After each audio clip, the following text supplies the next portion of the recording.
नमस्कार पुणी थे आपण मानंकु टीचर्स कॉर्नर रो आउ एक नुआ वीडियो रे स्वागत।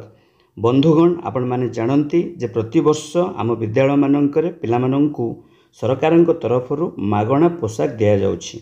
एही वर्ष मध्य मागणा पोशाक मिलिबो। वर्तमान आर गाइडलाइन मध्य आसी जाइछि। तेबे एही वीडियो रे आमे जानिबा जे एही वर्ष मागणा पोशाक वितरण रे मार्गदर्शिका रे कोन सब परिवर्तन करा जाइछि, किछि नुआ गाइडलाइन आसीछि कि आसंतु पूरा डिटेल्स जानिबा।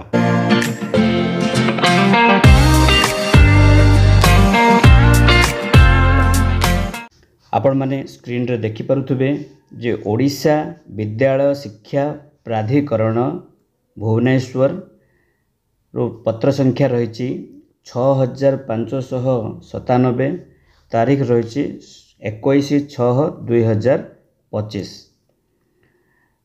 समस्त जिला शिक्षा अधिकारी तथा जिला प्रकल्प संयोजक समग्र शिक्षा ओडिशा को यही चिठीटी करा जायछि, जार कि विषय रही सरकारी और सरकारी अनुदान प्राप्त विद्यालय गुड़िकरे अध्ययनरत समस्त छात्र छात्री एवं राज्य अनुसूचित जाति और जनजाति विभाग अधीन थिबा समस्त विद्यालय गुड़िकर छात्र छात्री मानंकु प्रथम श्रेणी ठारू अष्टम श्रेणी पर्यंत पढ़ुवा समस्त छात्र छात्री मानंकु मागणा पोशाक वितरण संबंध रे केवल पोशाक विषय रे एठी कह जायछि, जोता कथा एठी कह जाय नै।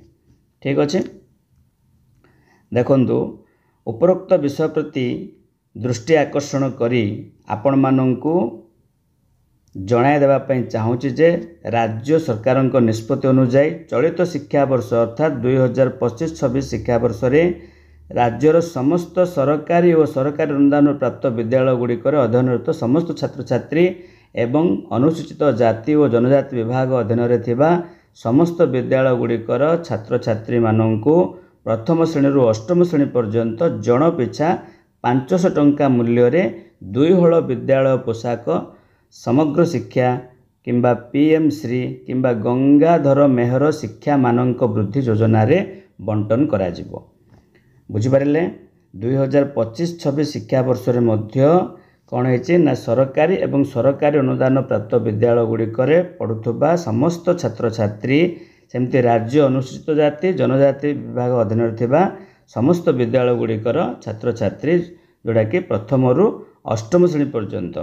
एठी गोटे विषय मन रखंतु, बाल बाटिका बा शिशु बाटिका विषय रे कहा जाय नै। प्रथम श्रेणी ठारू अष्टम श्रेणी पर्यंत प्रत्येक पिलांको 500 टंका मूल्यर 2 हल विद्यालय पोशाक जोगे दिया जिवो।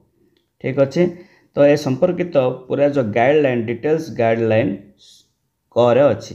बर्तमान आम गाइडलाइन को भल भाव में देखा। देखंतु एठारे एनेक्सर ए अछि जोड़ा कि मार्गदर्शिका राज्य सरकार निष्पत्ति अनुसार 2025-26 शिक्षा वर्ष रे से गोटे जिन रिपीट होती प्रथम अष्टम श्रेणी पर्यंत पिलांको जो माने कि सरकारी और सरकारी अनुदान प्राप्त विद्यालय रे पढ़ुवे 2 हल लेखाए पोशाक बंटन करा जिवो 500 टंका मूल्यर। ठीक अच्छे, आउ ए बाबद सरकारी विद्यालय छात्र छात्री मानक क्षेत्र में कौन है ना 500 टंका जो आसो सी समग्र शिक्षा बा पीएमसी स्कूल मानकरे पीएमसी फंड रु भरण करा जिवो एवं सरकारी अनुदान प्राप्त विद्यालय मानक क्षेत्र में और सरकारी विद्यालय क्षेत्र में जो एपीएल वर्गर समस्त छात्र अछंती सेमानंक कौन हम ना 500 टंका राज्य सरकार गंगाधर मेहर शिक्षा मानक वृद्धि योजना भरण करा जिवो। माने आमर समस्त छात्री अनुसूचित जातिर बालक अनुसूचित जनजातिर बालक आ बीपीएल बालक एमानंक पई आपणकर समग्र शिक्षा हेड रु आसीबो बा पीएमसी रु आसीबो, किंतु जो एपीएल पिला रही गले सेमानंक पई 500 टंका गंगाधर मेहर शिक्षा मानक योजना भरण करा जिवो। ठीक है, तापर देखंतु कौन रही एथिपाई निम्न पोशाक वितरण संपर्क में जो केतोटी विषय उल्लेख करा जायछि से सबको सठिक भाव में पालन करा जिवो। देखिबा कौन कौन नुआ एथिरे अछि ना से पुराना जिनस अछि।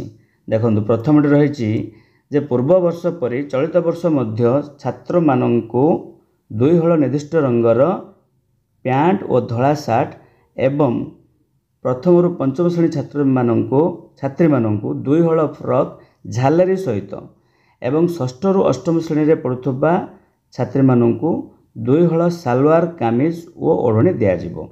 ଠିକ୍ ଅଛି, 2 ହଳ ଲେଖା ପୋଷାକ ଦିଆଯିବ। ନମ୍ବର 2, ପ୍ରାଥମିକ ଓ ଉଚ୍ଚ ପ୍ରାଥମିକ ସ୍ତରରେ ଅର୍ଥାତ୍ ଅଷ୍ଟମ ଶ୍ରେଣୀ ପର୍ଯ୍ୟନ୍ତ ଛାତ୍ରଛାତ୍ରୀମାନଙ୍କୁ ତାଙ୍କ ଉପର ଲିଖିତ ଉପକରଣ ବାବଦରେ ଉଦ୍ଦିଷ୍ଟ ଅର୍ଥ ସେହିସବୁ ବିଦ୍ୟାଳୟକୁ ପ୍ରଦାନ କରାଯାଇ ନିର୍ଦ୍ଧାରିତ ସମୟ ସୀମା ମଧ୍ୟରେ ପୋଷାକ ବିତରଣ କରାଯିବ ଓ ପୋଷାକ ପ୍ରତ୍ୟେକ ଛାତ୍ରଛାତ୍ରୀମାନଙ୍କର ସଠିକ୍ ମାପ ହିସାବରେ ଦିଆଯିବ। ହେଲା। 3 ନମ୍ବର ଦେଖନ୍ତୁ, ପୋଷାକର ରଙ୍ଗ ଓ ଗୁଣବତ୍ତା ଉପରେ ବିଶେଷ ଧ୍ୟାନ ଦେବାକୁ ପଡ଼ିବ। 4 ନମ୍ବର ଦେଇଛି, ପୋଷାକ ବଣ୍ଟନ ସମୟରେ ସଠିକ୍ ଭାବରେ ସମସ୍ତ ଛାତ୍ରଛାତ୍ରୀମାନଙ୍କ ନାମ ଶ୍ରେଣୀୱାରୀ ଖାତାରେ ଲିପିବଦ୍ଧ କରାଯାଇ ସେମାନଙ୍କର ଦସ୍ତଖତ ନିଆଯିବ। ପ୍ରତି ପିଲାଙ୍କର ଯେଉଁମାନେ ପାଇଲେ ପୋଷାକ ସେମାନଙ୍କର ଦସ୍ତଖତ କରାଯିବ। 5 ନମ୍ବର ପଏଣ୍ଟ, ପୋଷାକ ବଣ୍ଟନ ପ୍ରକ୍ରିୟା ଜୁଲାଇ 15 ତାରିଖ 2025 ସୁଦ୍ଧା ସୁନିଶ୍ଚିତ କରାଯିବ। ମାନେ ଜୁଲାଇ 15 ତାରିଖ ସୁଦ୍ଧା ଏହି ପ୍ରକ୍ରିୟା ସରାଇବାକୁ ପଡ଼ିବ। 6 ନମ୍ବର, ସ୍ଥାନୀୟ ମାନ୍ୟଗଣ ବ୍ୟକ୍ତି ବା ଶିକ୍ଷାବିତ ବିଶିଷ୍ଟ ବ୍ୟକ୍ତି ସମାଜସେବୀଙ୍କ ଉପସ୍ଥିତିରେ ପୋଷାକ ବଣ୍ଟନ କରାଯିବ ଏବଂ ଏ ସମ୍ପର୍କିତ ଫଟୋ ଉତ୍ତୋଳନ କରାଯାଇ ସମ୍ପୂର୍ଣ୍ଣ ବିବରଣୀ ରଖାଯିବ। 7 ନମ୍ବର ପଏଣ୍ଟଟି ବହୁତ ଇମ୍ପୋର୍ଟାଣ୍ଟ ରହିଛି। ଚଳିତ ବର୍ଷ ଉପଯୁକ୍ତ ପ୍ରକ୍ରିୟା ଚୟନ କରାଯାଇଥିବା ଟେଲରିଂ ୟୁନିଟ୍ ଥିବା SHG ତଥା ଗାର୍ମେଣ୍ଟ ମ୍ୟାନୁଫ୍ୟାକ୍ଚରିଂ ୟୁନିଟ୍ ଥିବା MSE ମାନଙ୍କ ଠାରୁ ପୋଷାକ କ୍ରୟ କରାଯାଇ ବିଦ୍ୟାଳୟମାନଙ୍କରେ ପୋଷାକ ବଣ୍ଟନ କରାଯିବ। ମାନେ ଯେମିତି ଗତ ବର୍ଷ ଯେମିତି ଆମର ଗ୍ରୁପ ଦେଇଥିଲେ, ଏହି ବର୍ଷ ମଧ୍ୟ ସେହିଭଳି ଗ୍ରୁପ ହିଁ ବଣ୍ଟନ କରିବେ। ଯଦି କୌଣସି କ୍ଷେତ୍ରରେ ଟେଲରିଂ ୟୁନିଟ୍ ଥିବା SHG ତଥା ଗାର୍ମେଣ୍ଟ ମ୍ୟାନୁଫ୍ୟାକ୍ଚରିଂ ୟୁନିଟ୍ ଥିବା MSE ବିଦ୍ୟାଳୟମାନଙ୍କରେ ପୋଷାକ ଯୋଗାଣ କରିବାକୁ ରାଜି ନ ହୁଅନ୍ତି, ମାନେ SHG ମନା କରିଦେବ ଯେ ଆମେ ପୋଷାକ ଯୋଗାଇ ପାରିବୁ ନାହିଁ, ତେବେ ସେ କ୍ଷେତ୍ରରେ କ'ଣ ହେବ, ସେସବୁ ବିଦ୍ୟାଳୟମାନଙ୍କର ଜିଲ୍ଲାପାଳଙ୍କ ଅନୁମୋଦନ କ୍ରମେ ଜିଲ୍ଲାପାଳଙ୍କଠୁ ପରମିଶନ ଆଣିବାକୁ ପଡ଼ିବ। ତାପରେ SMC ପୋଷାକ କ୍ରୟ କରି ବାଣ୍ଟି ପାରିବେ। 8 ନମ୍ବର ପଏଣ୍ଟଟି ଦେଖନ୍ତୁ, ତାଠାରୁ ମଧ୍ୟ ଗୁରୁତ୍ୱପୂର୍ଣ୍ଣ ରହିଛି। 8 ନମ୍ବର ପଏଣ୍ଟ ମଧ୍ୟ, ଟେଲରିଂ ୟୁନିଟ୍ ଥିବା SHG ତଥା ଗାର୍ମେଣ୍ଟ ମ୍ୟାନୁଫ୍ୟାକ୍ଚରିଂ ୟୁନିଟ୍ ଥିବା MSEକୁ ବିଦ୍ୟାଳୟ ଓ ଗଣଶିକ୍ଷା ବିଭାଗର ପତ୍ର ସଂଖ୍ୟା 1544737 पर SME डेट रही 27/6/2023 उल्लेख कर नियम अनुसार चयन कराई पोशाक क्रय कर विद्यालय मानकर बंटन करा जो पुराना एग्रीमेंट जोड़ा थिला सेटार ही पुणी से SHG माने ही बंटन करेंगे। समस्त जिलार अवगति तथा विहित कार्यानुष्ठान निमंते उपरोक्त पत्र संलग्न करागला जहाँकि जिला मानक आगु प्रेरण कर गोटे विशिष्ट द्रष्टव्य जे चलित वर्ष जो टेलरिंग यूनिट थिबा SHG तथा गारमेंट मैन्युफैक्चरिंग यूनिट थिबा MSE मानक उपयुक्त प्रक्रिया रे विद्यालय मानक पोशाक वितरण निमंते चयन करा से समस्त SHG और MSE मानकर वैधता 2 वर्ष माने ए वर्ष जो माने सिलेक्ट हेबे जो संस्थाटी सिलेक्ट जो SHG बा हमरो MSE सिलेक्ट हला सी 2 वर्ष से एग्रीमेंट रहिबो माने 2025-26 शिक्षा वर्ष रे पोशाक बंटन से माने करिवे 26-27 रे मते से माने करिवे। ठीक अछि, तो 2 वर्ष पर्यंत से माने आवश्यकता अनुसार पोशाक जोगाण करि परिवे। तो ये थिला किभଳି भाबरे आपण SHG बा MSE मानक ठारू कोन करि परिवे पोशाक किणी बंटन करि परिवे। किंतु जदि जो जगह SMC द्वारा पोशाक बंटन करा जिवो ता पे कोन नियम रहिছে देखंतु। आम तो देखिले जे जदि SMC द्वारा पोशाक बंटन करा जिवो ताहले कलेक्टर गोठू परमिशन आनिबा को पड़िबो। एबे देखिबा जे SMC द्वारा पोशाक बंटन क्षेत्र रे कोन सब नियमावली रहिছে। एथि पई दुईटी कैटेगरी करा जायछि। गोटे हला 25,000 टंका बा ताठारु कम मूल्यर पोशाक पई आउटे हला 25,000 टंका अधिक मूल्यर पोशाक पई। तो देखंतु जो स्कूल मानू 25,000 टंका किंबा ताठारू कम मूल्यर पोशाक राशि जमा होइछि जो स्कूल रे सेमाने कौन करेंगे।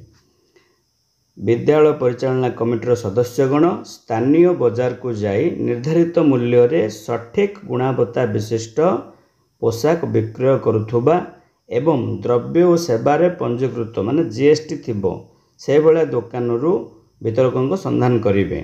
तापर स्कूल परिचालना कमिटी अधिवेशन रे प्रोक्त दुकानी बा वितरकों नाम प्रस्ताव दियाजिबो।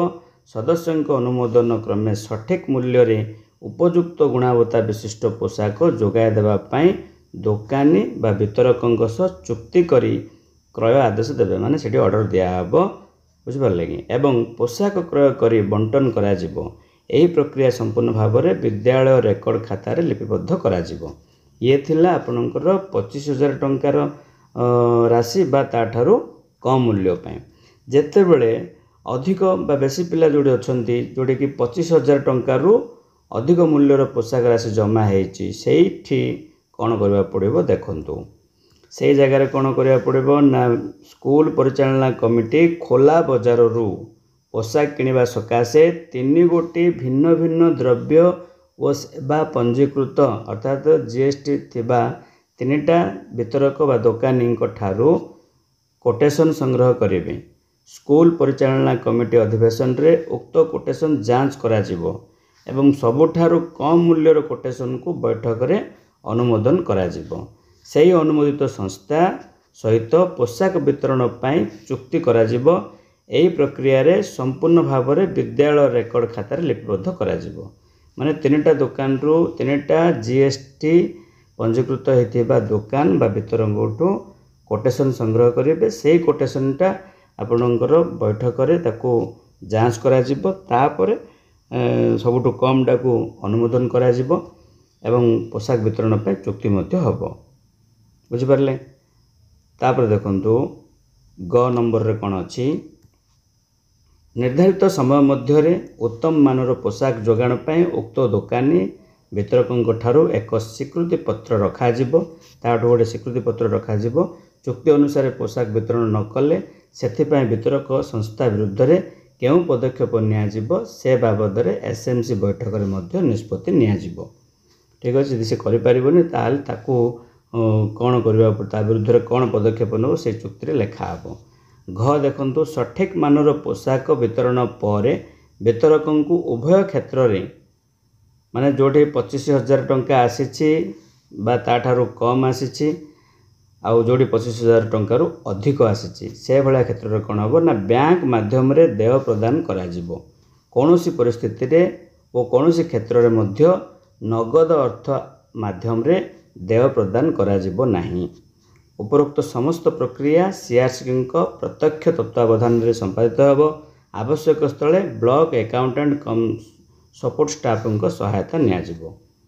तो ये थिला एसएमसी द्वारा जिते बेले आपण पोशाक बंटन कर गाइडलाइन आ गोटे मध्य पॉइंट रही देखंतु विद्यालय परिचालना कमिटीर अकाउंट को पोशाक बंटन बाबद को अर्थ जोगाई दिया जिवो।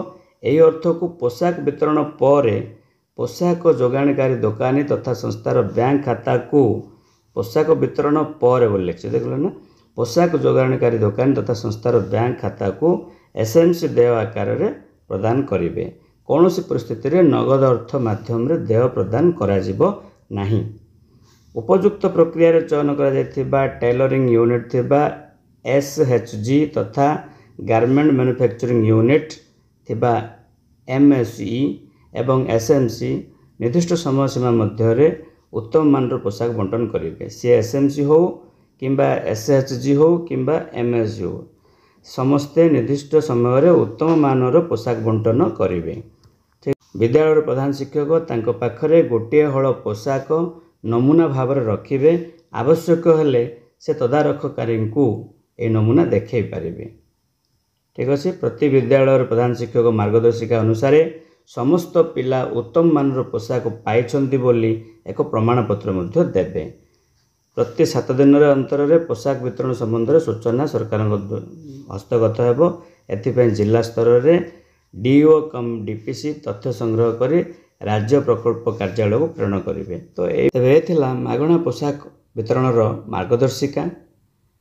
आशा करुच्ची आपण मानू समस्त विषय भल भाव बुझा पड़ी। तेणु निश्चित भाव में गोटे लाइक करेंगे और अन्य सांगसाथी मान सहित सेयार करदे। Thank you for watching.